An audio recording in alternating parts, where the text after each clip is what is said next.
If you look at where the New York Knicks are right now compared to starting the season, it's just a night and day difference. The Knicks were 5-6 to start the year, and now they are 21-10, just 2 games behind the Boston Celtics for the number 2 seed. The Celtics brought back the same roster that won a championship, and the Knicks, again, are right there with them. Now, of course, having a hangover does exist after a championship, but Boston and the Knicks, ultimately, I think we're going to see them in the Eastern Conference Finals. And that's why you go out there and you get Mikal Bridges, you go and you get Karl Anthony Towns.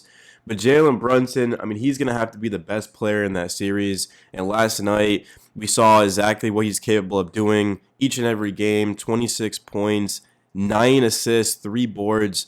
Very good game for Brunson, 11 of 21. He turned up in the second half and just completely, as my alarm goes off. Yeah, I got to make sure I get out this video. Brunson just took over in this game. He was just getting to the basket at will, knocking down tough shots. Josh Hart, 23 points, 13 rebounds. Hart was amazing in this game, 7 of 11, just crashing the boards. Brunson missed a layup. He was able to tip it in at the buzzer. We also saw him clean up a offensive rebound, of course, late in this fourth quarter, and it just summed up the second half. The Knicks and the Magic were tied at 54 going into the second quarter. And then in the third quarter, we outscored them, of course, by 8 points.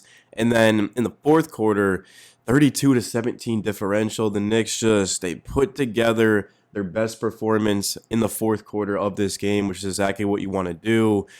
Just looking at what this team is doing right now, playing elite defense, this is the difference between the start of the year and then now. Is before, if our shot wasn't on, we weren't able to win the game just because the Knicks couldn't play defense. They couldn't get stops.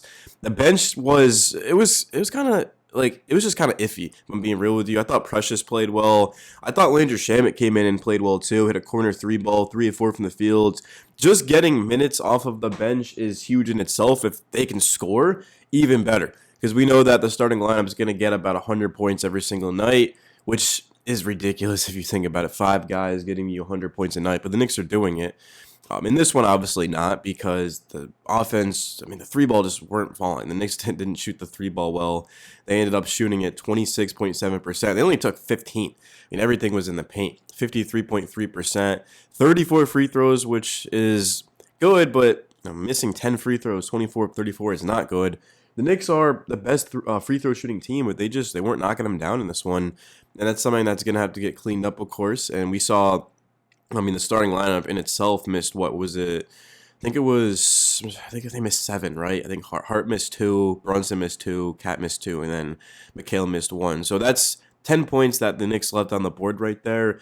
But still, again, you miss 10 free throws, you shoot the 3 ball horrifically, and you still blow out a team. It's impressive. I get the Magic are dealing with injuries. We didn't see Franz Wagner in this. We didn't see Paolo Banchero.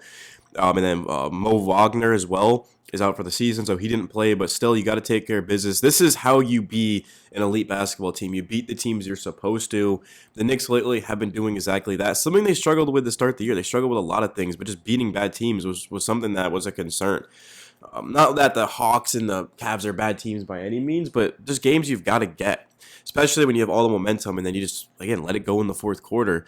The Rockets game, I mean, the Rockets, those are good teams. These are really good teams, but it's just teams that the Knicks should be beating, and they've got to do that, and now they are. We do play tonight against the Washington Wizards. That's going to be a fun one. Well, not really. The Wizards stink.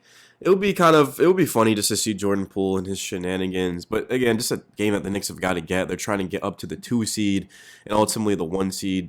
I mean, right now the Knicks are 6 games out of the 1 seed. Getting home court at MSG throughout the Eastern Conference playoffs, I know it doesn't seem like much to fans, and it really isn't. I mean, I'd rather have a well-rested team than just fight for the 1 seed. But at the same time, that's a huge advantage. Winning a championship is so rare, especially as Knicks fans, guys. We haven't won a championship since 1973. I mean, that's just wild. That's wild, bro. I mean, my family, my father and my mother were not even alive the last time the Knicks won a championship. And I'm 26. I just turned 26 a couple of weeks ago. So I'm just looking at this Knicks team, and they've got to get it done.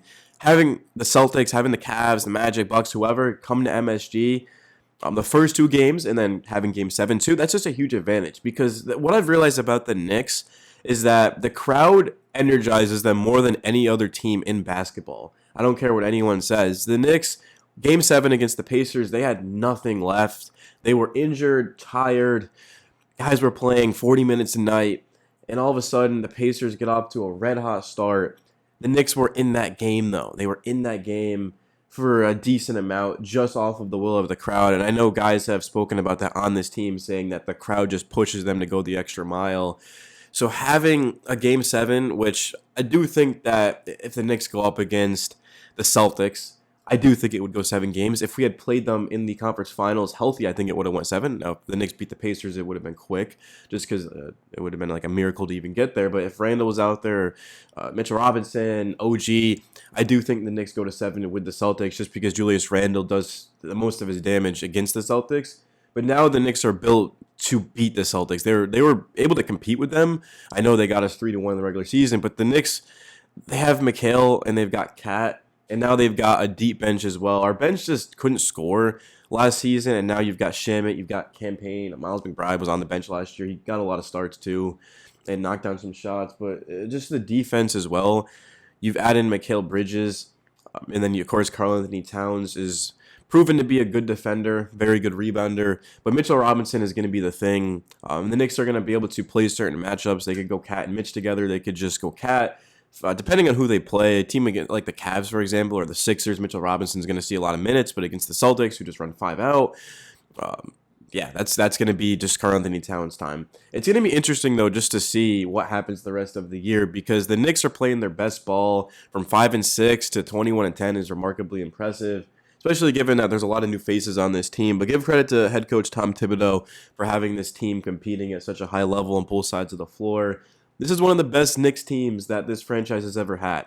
Of course, you got like the 2000 Knicks, the 1990, I'd say 4 Knicks, 73 Knicks. I mean, those are some of the best teams, 2012, 2013. My favorite Knicks team of all time. I don't know if I'll ever have a team that I like more than that. I mean, honestly, like last year's Knicks was right up there, though. It was so fun. But guys, really outside of that, I mean, yeah, the Knicks play tonight, and it's going to be an interesting one just to see how they respond, because it's going to be easy to get complacent.